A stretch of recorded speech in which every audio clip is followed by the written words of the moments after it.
After you, I'm the greatest superhero in the whole world, right? Oh, I love the Electric Company. Yes, I do.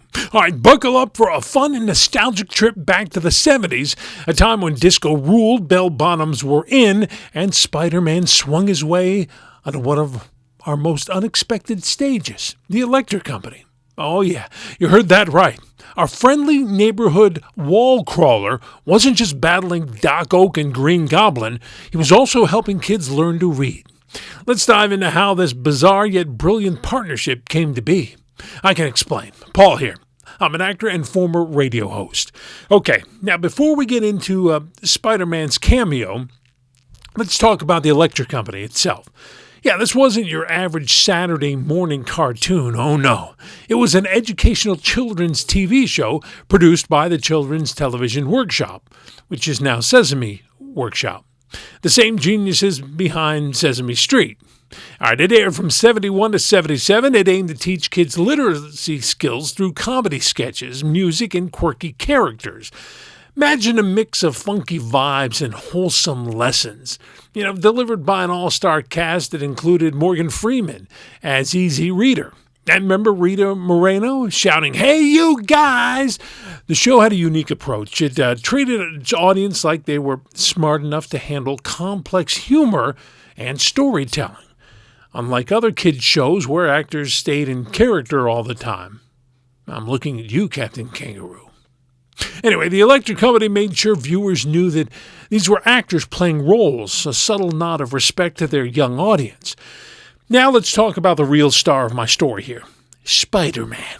Between 74 and 77, the Electric Company featured short segments called Spidey Super Stories. And these weren't your typical Marvel comic book adventures, no. Instead, they were bite-sized skits where Spider-Man solved goofy problems, all without speaking a single word. That's right, Spidey communicated entirely through thought balloons on a screen. Why? Well, because it helped kids practice reading while having fun. These segments were designed to be simple yet engaging. Think Spider-Man stopping a thief who stole the giant letter E, or helping someone stuck in a ridiculous situation involving oversized props. It's fun, it is. The charm was in their campy humor and colorful presentation, perfect for young viewers learning to read. But how did Spider-Man land this gig? Oh, you might be surprised. Hey, before I swing into that, please like and subscribe if you enjoy this video. It would help a lot. All right, so how did Marvel's web-slinger end up on PBS? It all started with Marvel Comics' desire to expand their audience beyond comic book readers. In the early 1970s, Marvel was experimenting with ways to bring their characters into mainstream pop culture. Stan Lee himself saw an opportunity to team up with the Electric Company, which shared Marvel's goal of educating while entertaining. Marvel collaborated with the Children's Television Workshop, and they got together to create these segments as part of their literacy initiative.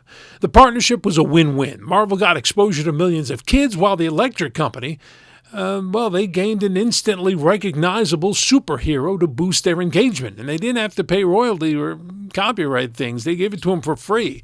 His Electric Company stint left a lasting impact. The Spider Super Stories, or whatever they were called, became so popular that Marvel even posted a comic book series on them. Although the show ended in 77, these segments lived on in reruns and occasional DVD releases. Now, some episodes have been lost due to rights issues now. But for many fans, seeing Spider-Man tackle silly scenarios instead of supervillains, it's hard to say without spitting, was both hilarious and heartwarming. A reminder that superheroes can teach us more than just how to save the world. I mean, that's good too, I guess. But, they can help us learn how to read. Yeah, the story of how Spider-Man swung out of New York City and into classrooms across America and TVs via the Electric Company. It's a tale of creativity, collaboration, and just plain fun. Whether you remember watching Spidey silently solve problems, or you're hearing about this for the first time, one thing is clear: Spider-Man truly is the ultimate friendly neighborhood hero, even when that neighborhood includes PBS Studios. All right. Thanks for tuning in, and don't forget to hit the like, subscribe. Let me know in the comments, what's your favorite quirky Spider-Man moment? Hey, and what about Naomi?